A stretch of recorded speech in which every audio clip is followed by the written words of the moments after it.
مقدمے میں کہا گیا جی کہ جو ہے وہ جو 14 اکتوبر کو لاہور کے ایک پرائیویٹ کالج کے طالبہ سے مبینہ زیادتی کی خبر جو پھیلائی گئی، اور اس بنیاد پہ یہ مقدمہ درج ہوا ہے کن کی مدعیت میں، کالج کی مدعیت میں، پنجاب کالج کی مدعیت میں یہ ایف آئی آر درج کی گئی ہے، اور اس میں ان لوگوں کو نامزد کیا گیا ہے۔ اس میں وہ بھی ہیں جنہوں نے سمپل اتنا احتجاج کے بارے میں کوئی تفصیل دی ہے، ان کو بھی اس مقدمے میں نامزد کیا گیا ہے، ٹویٹر کے اوپر یا انسٹاگرام کے اوپر یا یوٹیوب کے اوپر یا کہیں بھی کوئی بات کی ہے تو ان کو مقدمات میں ملوث کیا گیا ہے۔ 38 یہ لوگ ہیں جن کے اوپر پروپیگنڈا کرنے کے الزام میں یہ صحافی اور یوٹیوبر سمیت 38 جو ہیں افراد کو نامزد کیا گیا ہے۔ اب جس کے بارے میں مریم نواز نے کل ایک پریس کانفرنس کی، وہ ایک ٹک ٹاک بناتا ہے، وکیل ہے، تو اس کے خلاف یہ فیصل شہزاد ان کا نام ہے، اور انہوں نے کوئی ٹک ٹاک کے اوپر ویڈیو کی اور ویلاگ کیا جس میں انہوں نے احتجاج سے متعلق کوئی بات کی۔ مریم نواز نے وہ پریس کانفرنس کی، مریم نواز نے اس کی ایک ٹویٹ، مریم نواز نے ٹویٹ کیا اس فیصل شہزاد ایڈوکیٹ کی تصویر کو جو عمران خان کے ساتھ تھی کہ جناب یہ دیکھیں یہ وہ وکیل ہے جس نے یہ سارا کچھ کیا ہے، اور یہ شروعات مرکزی ملزم وہ تھا اس ایف آئی آر کا، ایف آئی اے کی اس ایف آئی آر کا مرکزی ملزم فیصل شہزاد ایڈوکیٹ تھا۔ وزیر اعلیٰ پنجاب نے پریس کانفرنس کی، سارا ملبہ پی ٹی آئی اور اس کے اوپر ڈالا، اور ساتھ ٹویٹ کر دیا جی کہ یہ اس کو گرفتار کر لیا گیا ہے، قانون کے مطابق اس کے خلاف کارروائی کی جائے گی، اور یہ بندہ وہ ہے جو ملوث ہے۔ آج اس ٹویٹ کا ذکر بھی ہو گیا،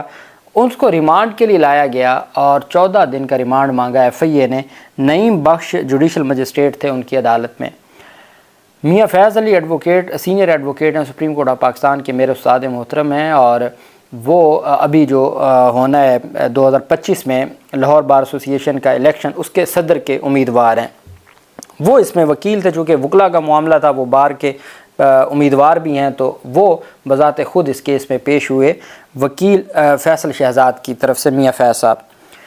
میاں فیض صاحب نے عدالت کے سامنے وہ ٹویٹ بھی رکھا کہ یہ دیکھیں سیاسی بنیادوں پر یہ ساری چیزوں کو کیا جا رہا ہے، اور سیاسی بنیادوں پر یہ مقدمہ بنا۔ کل وزیر اعلیٰ پنجاب نے عمران خان کی تصویر کے ساتھ یہ سارا کچھ سامنے لائیں۔ پھر اس کے بعد عدالت نے کہا جی کہ اکیوزڈ کا نام لکھا، وکیل میاں فیض علی ایڈوکیٹ کا نام لکھا، اور پھر جو ایف آئی اے کے تھے وہ عدالت کہتی ہے after hearing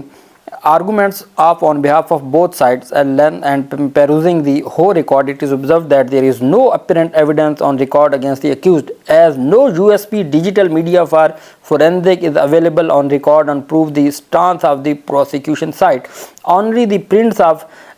screenshot of uploaded videos of accused along with subtitle are available on record, which does not show that the accused has instigated the general public to come to any rally point and make any such acts against the disputed college or state.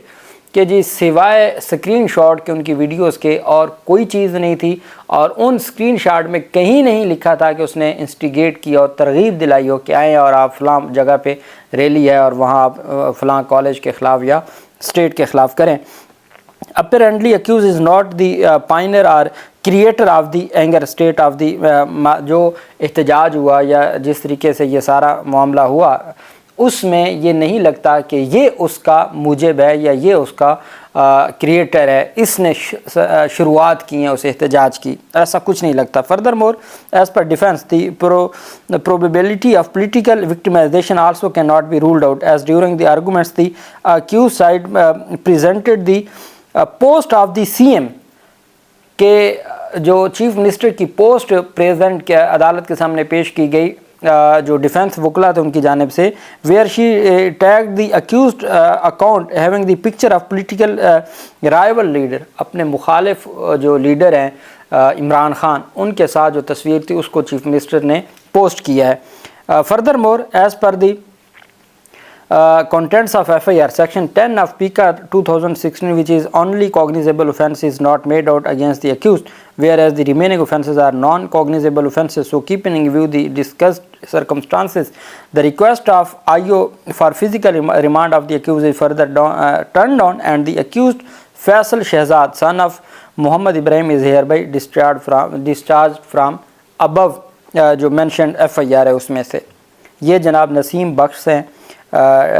Judicial magistrate ہیں section 30 کے، اور یہ میرے خیال میں duty magistrate تھے، judicial magistrate, اور ان کی جانب سے اتنا بڑا فیصلہ آیا اور باقاعدہ طور پر لکھا گیا کہ چونکہ وزیر اعلیٰ پنجاب نے ایک پوسٹ کی تھی اور اس بنیاد پہ جج صاحب نے کہا جی کہ ان کو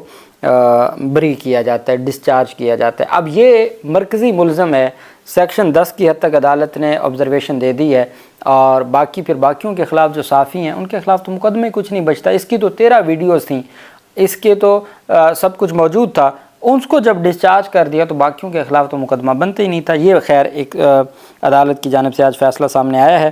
اچھا، محکمہ اسکول ایجوکیشن اور ہائر ایجوکیشن کی طرف سے جاری کردہ نوٹیفیکیشن کے مطابق صوبے بھر میں کل تمام تعلیمی ادارے بند رہیں گے اور چھٹی کر دی گئی، چونکہ پاکستان تحریک انصاف نے بھی کل اناؤنس کیا ہوا ہے کوئی احتجاج، اور ساتھ اسٹوڈنٹس کی جانب سے بھی چونکہ احتجاج چوتھا دن ہے جاری ہے، اس وجہ سے یونیورسٹیاں، کالج، پرائیویٹ اسکول ہر چیز بند کر دی گئی ہے۔ صوبے میں امن و امان کا قیام 2 دن کے لیے دفعہ 144 نافذ کر دی گئی ہے، پورے پنجاب میں، کسی ایک علاقہ میں نہیں، پورے پنجاب میں دفعہ 144 نافذ کر دی گئی ہے۔ سیکرٹری جنرل پاکستان تحریک انصاف سلمان اکرم راجہ صاحب کی جانب سے آج پریس کانفرنس کرتے ہوئے کہا گیا کہ ہم ہرگز انتشاری جماعت نہیں ہیں، انتشاری وہ ہیں جو آپ ایوانوں میں بیٹھ کر آئین کی دھجیاں اڑا رہے ہیں، ہم پر سوچا سمجھا منصوبہ بنا کر الزامات لگائے جا رہے ہیں۔ انہوں نے کہا کہ گزشتہ روز شاہ محمود قریشی کی بہو کو اغوا کیا گیا، ملک بھر میں بربریت اور ظلم کی تاریخ ہے۔ سلمان اکرم راجہ نے کہا لاہور میں الیکشن کے بعد بھی استوں کے غیر محفوظ ہونے کی داستانیں سنی، ریاض فتحانہ اور ڈاکٹر زرکا سہروردی کے اہل خانہ کو ہراساں کیا گیا۔ سلمان اکرم راجہ کا کہنا تھا کہ اکثریت اس ملک سے باہر جانا چاہ رہی ہے، ریاست کا بنیادی رشتہ شہریوں کے ساتھ تار کر دیا گیا ہے، ظلم اور جبر کی فراوانی ہے جو کچھ اس ملک میں ہو رہا ہے اسے چھپایا نہیں جا سکتا۔ انہوں نے کہا PTI سے 3 اکتوبر کو آخری بار عمران خان سے ملاقات کروائی گئی، اب 16 دن بعد ملاقات ہوگی اور پابندی لگا دی گئی۔ مینول کے مطابق 8 اکتوبر کو فیملی کی عمران خان سے ملاقات تھی۔ سلمان اکرم راجہ صاحب کا کہنا تھا کہ 1962 سے نظام میں بگاڑ اور تخریب کاری کا آغاز ہوا، اس کے بعد محترمہ فاطمہ جناح کو دھاندلی کے ساتھ الیکشن ہروایا گیا۔ ایوب خان 1964 میں اپنی ساکھ برباد کر چکے تھے، اس کے بعد ہماری تاریخ پستی کا آغاز ہوا۔